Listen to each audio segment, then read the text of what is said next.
Hai guys, kita bersama channel Bang Boy. Yes, ada pakar dari UI, pakar hukum ini. Sepaham kita guys ya, emang kita ini banyak yang sepaham dengan pakar-pakar hukum yang teruji. Ya, dia mengakui bahwasanya ini Pak Jokowi ini sebenarnya sudah menang karena UGM itu mengatakan itu asli. Itu udah poin dasar, poin utama. Mampus. Termasuk ada yang kepalanya sedikit cepak ya, botak sedikit, nggak botak sih, cepak lah ya kita bisa bilang guys ya. Dan dia memaksakan bahwa ketika Pak Jokowi melaporkan semuanya itu adalah langkah keliru. Enggak ada yang keliru bangke. Kalau semua takut di penjara kan, ya kan? Kita bahas guys, ini dia reaksinya. Mas Aziz, opsi restoratif justice, kita akan respon dulu ya mengenai tayangan yang baru kita saksikan. Ini pernyataan dari teman dari Pak Jokowi, Mustoha Iskandar, yang bahkan menunjukkan foto ketika wisuda. Ini ada Pak Jokowi dalam foto tersebut. Nah, ini bukti tersebut menurut Anda bagaimana, Mas Aziz? Ya, nggak apa-apa. Itu bukti kalau di kuliah kan. Tapi pada saat wisuda ada? Iya, maksud saya ini kan teman kuliahnya. Nah, justru yang kita bahas ini kan soal otentik ijazahnya dari teman-teman kan itu yang jadi polemik inilah gitu kan. Gitu. Jadi sah-sah aja. Jadi ketika yang satu tadi dari teman-teman atau yang pro dengan Mas Freddy kan gitu kan, kemudian mengatakan hal-hal yang tentu saja subjektivitas mereka lah gitu kan, dan juga mereka menyatakan kesaksiannya, itu menurut saya sah-sah dan bagus untuk membuat semuanya jadi terang. Saya setuju itu memang. Jadi memang hal-hal tadi yang memang kalau menunjukkan ke titik terang, kemudian ini cepat selesai, saya setuju. Nah, kemudian semuanya kalau udah ada titik terang, kemudian tadi saya katakan everybody happy kan, case close gitu, saya tambah happy lagi karena memang kami ya lebih ke bagaimana kita itu bisa saling menguatkan dan juga tidak bertikai. Saya lebih ke hal tersebut. Jadi ada polemik hal yang wajar. Ada yang pro, ada yang kontra, biasa itu dalam demokrasi. Artinya saya coba konsisten dalam demokrasi yang kita memang sudah sepakati bersama. Seperti itu. Tapi ending yang ingin dicapai, yang ingin didapatkan sebetulnya apa? Kalau dari teman-teman, ini saya kan tim kuasa hukumnya ya. Mereka hanya menginginkan kejelasan, kepastian yang benar, karena ini ketika publik mengetahui hal tersebut, maka menjadi suatu hal yang menurut saya menjadi jawaban atas beberapa isu dan informasi yang selama ini bikin gaduh. Itu aja sebenarnya, sesederhana itu. Gitu. Jadi bukan mau dapat apa. Kan saya katakan tadi, teman-teman ini juga klien-klien kami ini bukan orang yang pengangguran, yang nggak ada kerjaan ngurusin individu-individu gitu. Tapi karena ini sosok presiden, sosok pejabat gitu, yang menurut kami perlu untuk diperjelas ketika ada isu-isu gitu loh. Nah, itu aja, simpel aja. Jadi bukan kita mau apalagi tadi menghina, enggak. Saya rasa botak. Berantem yuk. Coba sebutkan apa pekerjaan Fadilah, apa pekerjaan Roy Suryo, apa pekerjaan Tipa. Coba sebutkan. Apa pekerjaan mereka? Mereka itu pengangguran. Rismon, apa pekerjaannya? Bisa kau sebutkan? Mereka itu butuh suapan, money, mengatasnamakan keilmuan. Mereka memanfaatkan keilmuan mereka untuk hal yang nggak berguna.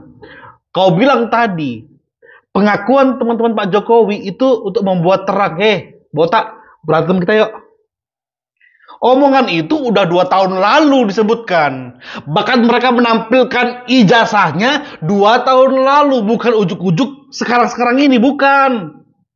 Kalau 2 tahun lalu sudah ditunjukkan kalian masih tetap ngeyel, berarti kalian tuh punya permufakatan yang buruk kepada Pak Jokowi.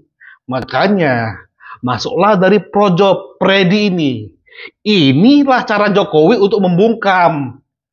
Enggak hanya sekedar tampilkan ijazah, enggak hanya sekedar itu.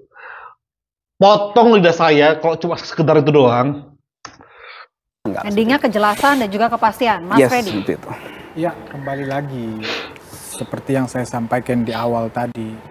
Jadi ini upaya terakhir Nah kan? Ini sudah banyak penjelasan, klarifikasi, bahkan dari lembaga yang resmi, UGM. dari teman-teman itu kan cuma 1, 2, udah banyak. Tapi ini bebal, orang-orang ini bebal, ya bebal, udah logikanya nggak masuk, bebal, menghina, ya menyerang. Jadi makanya Pak Jokowi melakukan laporan. Sekarang Pak Jokowi udah melangkah melakukan upaya hukum. Jadi saya tambahkan tadi dari Bro Aris ini. Benar, jadi di dalam pidana itu, khususnya kalau udah sidang ya, itu kan nanti terbuka. Kebenaran materil yang dicari, pembuktiannya itu pembuktian materil. Jadi kebenaran materil itu maksudnya hakim ya bersama-sama dengan jaksa nanti pengacara kalau jadi terdakwa, itu akan mencari bukti-bukti, mencari kebenaran-kebenaran yang hakiki, yang sebenarnya siapa saja bisa di situ untuk mencari kebenaran, bisa men-challenge, ditampilkan di publik nanti siaran langsung. Nah jadi nanti kan pada saat pembuktian itu kan disita misalnya ini oleh dari polisi, dari penyidik ke jaksa. Nah ini kan akan ditampilkan di situ selain pengacara, terdakwa, hakim bisa melihat. Mungkin nanti kalau langsung bisa juga disorot. Kan begitu. Jadi sudahlah, ini sudah melalui proses hukum. Akan sampai pada titik di persidangan. Kita bersama-sama masyarakat Indonesia sama-sama menyaksikan nanti siapa yang salah, siapa yang benar di sini. Itu saja, kita tunggu aja proses ini berjalan. Gitu. Jadi dari sisi Mas Freddy mengatakan bahwa opsi jalan tengah dari Bang Aristo adalah opsi yang sepertinya oke untuk dijalankan daripada opsi restoratif justice? Ini apapun yang dilakukan, kalau tidak dijawab secara hukum, ini tidak akan selesai polemik ini. Nanti yang apapun yang terjadi ngomongnya nanti beda lagi. Sampai sekarang tadi malam saya masih ini kok dengan yang dilaporkan itu masih omongannya masih begitu, terus kita mau berharap apa sama orang-orang seperti itu? Gitu loh. Kalau tidak kepastian hukum yang menjawab ini, nanti beda lagi omongan ini. Beda lagi, restoratif justice atau damai. Nanti bisa dibangun lagi narasi. Memang itu pekerjaannya, kan bisa dilihat sejarahnya. Iya, gitu betul. Loh. Jadi sudahlah. Ini akan dijawab oleh putusan hukum, putusan pengadilan. Kita tunggu saja itu. Proses ini berjalan, kita biarkan saja. Opsi restoratif justice sudah nggak ada nih Bang. Jadi gini, tunggu ya. Seandainya aja ini ya, Pak Jokowi mengatakan memaafkan mereka. Restoratif justice diadakan, dibuka. Tahu nanti apa framing mereka?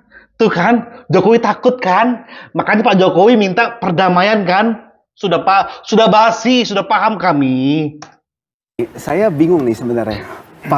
Bang Freddy ini ada di pihak Projo yang mendukung Pak Jokowi untuk tidak menjalani proses hukum, atau kita nih, atau teman-teman tadi Dr. Tifa dan Roy Suryo CS dan kawan-kawan. Karena yang dikatakan tadi, kita proses hukum nanti akan terlihatlah ijazahnya ini seperti apa.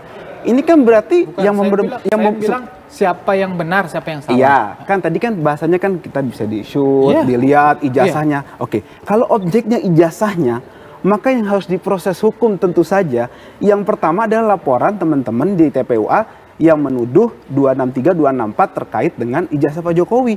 Kan objeknya ijazah. Makanya saya bingung, saya tadi waktu duduk, ini Mas Freddy ada di pihak Pak Jokowi yang membela itu atau apa? Karena dia katakan tadi kan, tadi di persidangan kelihatan ijazahnya itu asli atau palsu. Berarti objeknya 263 dong, 264. Korsi kalau saya salah. Nah, tapi kalau objeknya adalah laporan Polda Metro Jaya, itu adalah penghinaan tadi, penghasutan, menyerang kehormatan. Ya berarti yang dibuktikan itu bukan ijazahnya, tapi apa sih serangan kehormatannya itu? Gitu loh. Jadi saya mau luruskan, saya tadi bertanya-tanya makanya, ini malah pengen supaya ini proses hukum. Terdakwanya ya Pak Jokowi nanti, kalau begitu ceritanya gitu loh. Maksudnya jadi bingung gitu. Maksudnya kayaknya ada yang miss di sini. Makanya saya dikit urusan dulu gitu. Jadi kalau misalnya sekali lagi, kalau misalnya yang mau dibawa ke persidangan adalah ijazah ini kemudian dibuktikan, maka terdakwanya Pak Joko Widodo. Apa Pak Freddy mau itu? Kan enggak kan? Nah maksud saya ini kayaknya ada yang miss gitu. Itu kan Mas Haji siap menyatakan itu. Bukan, itu argumennya begitu. Iya, biar saya jelaskan. Jadi bukan tidak bisa juga di dalam proses penyidikan di perkara Polda Metro, ijazah itu menjadi barang bukti. Barang bukti itu kemudian nyampe ke jaksa, bawa jaksa ke pengadilan. Bukan tidak mungkin juga itu. Dan itu yang dilaporkan, dan itu akan dengar dulu. Enggak, tadi saya lagi bicara yang ditanya tadi saya. Kan tadi udah saya lagi bicara. Oke, Mas Ajis dulu. Saya lagi bicara, saya sampaikan, saya mau tanyakan. Justru saya menghormati Anda untuk tadi memotong. Nah, saya mau sampaikan bahwa kalau yang dilaporkan yang di Polda ya Mas ya, itu soal pasal ya ada 310, 311, Undang-Undang ITE pasal 32, 35. Itu tidak ada urusannya dengan ijazah ansih gitu loh maksud saya. Jadi kita buktikan hinaannya seperti apa, ya, pencemaran nama baik seperti apa. Jadi nggak ada ijazahnya itu. Saya mau kasih bukti, ini empiris nih, ini konkret. Waktu persidangan Gus Nur dan Bambang Tri, tidak ada ijazahnya ditunjukkan, nggak ada. Jadi keliru. Saya meluruskan nih, maaf nih, supaya kita membangun konteks berdiskusinya pas gitu loh. Saya khawatir nanti ketika ini malah berbalik ke Masnya gitu. Saya pakai bukti empiris tuh. Jadi kalau dikatakan mungkin saja, kan baru mungkin. Saya sudah mengalami waktu sidang Gus Nur dan Pak Bambang Tri, objeknya sama. Itu tidak dibahas. Mana ijazahnya? Nggak dikeluarin. Kok goblok banget sih ini? Pembuktian keaslian suatu ijazah, ya botak. Kau udah botak, kau kira pandai. Ya dengerin botak. Pembuktian suatu ijazah asli atau tidak, enggak melulu mengecek barangnya, enggak harus. Tanya aja ke UGM-nya. Itulah yang terjadi di Bambang Tri kemarin. Pengadilan bertanya ke UGM, pengadilan bertanya ke teman-teman sejawat Pak Jokowi. Mereka mengonfirmasi bahwasanya Pak Jokowi berkuliah di UGM dan Pak Jokowi wisuda di UGM. Kalau wisuda otomatis dapat ijazah asli. Paham? Paham nggak? Cuma di poin ini, kenapa harus ijazah? Karena Pak Jokowi melaporkan. Gilanya nggak paham kau. Di kasus Bambang Tri, Pak Jokowi nggak melaporkan siapa-siapa. Yes? Pak Jokowi nggak melaporkan siapa-siapa di zaman itu. Di zaman sekarang, Pak Jokowi melaporkan. Mau nggak mau, ijazahnya dibawa. Karena ijazah saya asli, makanya saya laporkan mereka atas penghinaan. Jangan bolak-balik ya botak, ya botak ya. Kalau pengacara mereka tapi kayak nggak paham mengenai ini. Kalian pengen lihat, tunjukkan. Kau kayak buzzer yang dibayar 500 perak setiap komen seperti itu. Nggak peduli dimanapun, kalian tuh komen gitu semua. Ya, Pak Jokowi tinggal tunjukkan saja, ini beres. Ya elah, ini buzzer yang ketika komen satu itu aja dapat 500 perak. 10 komen seperti itu dapat 5.000. Komen 100 dapat 50.000. Itu setara dengan nasi bungkus ketika mereka berdemo. Mas Freddy singkat aja. Ya, jadi kan begini. Jadi kan laporan itu ya yang menuduh ijazah Pak Jokowi palsu. Ya, menuduh ijazah Pak Jokowi palsu. Jadi kan yang bisa menjawab itu berarti keaslian ijazah Pak Jokowi, kan begitu. Jadi bukan barang tidak mungkin bahwa ijazah yang asli itu nanti yang sudah diperiksa oleh penyidik itu sehingga mematahkan tuduhan ijazah asli itu disita menjadi barang bukti.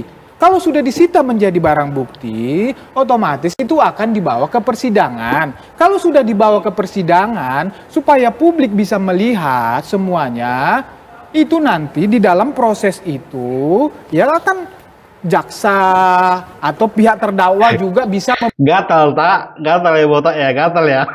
Minta itu diperlihatkan, hakim juga bisa melakukan itu. Itu yang mau saya sampaikan sehingga kepuasan publik, pertanyaan publik akan terjawab. Itu yang mau saya jelaskan.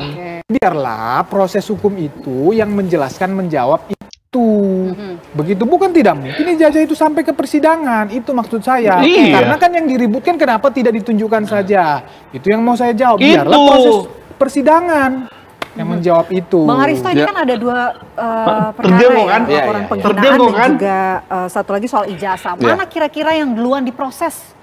Kalau yang mana yang duluan diproses, saya nggak tahu pasti ya karena penyidik. Tapi kalau lihat tadi dari diskusi, kalau bukti-buktinya sekarang ya, bukti-buktinya itu lebih mengarah kepada laporan Pak Jokowi yang diproses. Kenapa saya mengatakan begitu? Pertama, pihak otoritas dalam hal ini UGM sudah mengatakan itu asli. Yes. Itu bukti yang bukti yang cukup fundamental. Karena UGM ini yang punya otoritas untuk menyatakan itu. Yang kedua, ada bukti-bukti soal tadi misalnya foto wisuda atau teman itu saksi. Bukti saksi itu buat saya derajat kedua karena saksi kan bisa ngomong A, bisa ngomong B. Tapi kalau bukti otorisasi itu bukti yang susah dibantah kecuali dibuktikan UGM bersekongkol, kecuali. Itu yang pertama. Jadi kalau pertanyaannya tunggu, ini juga dimainkan narasinya guys, bahwa UGM bersekongkol. Harus aku terus ulang-ulangi kepada mereka guys. Sorry guys ya, teman-teman mungkin udah muak ya. Sabar guys, ini harus terus dicekoki ke mereka. Ya, emang sehebat apa Jokowi sebelum jadi wali kota sehingga dia harus bersekongkol dengan UGM, universitas nomor 1 saat itu? Apa jawabanmu? Woi, buzzer 500 perak. Yang mana kira-kira prediksi saya yang lebih gampang diproses? Ya, laporan yang di Polda. Yes. Yang kedua saya mau menanggapi tadi, seru dia. Ini perdebatannya tadi seru ya, tentang mana Pak, apakah jangan-jangan Pak Jokowi nanti bisa jadi terdakwa ya, atau nanti yang laporan Pak Jokowi itu terhadap kliennya Mas Aziz.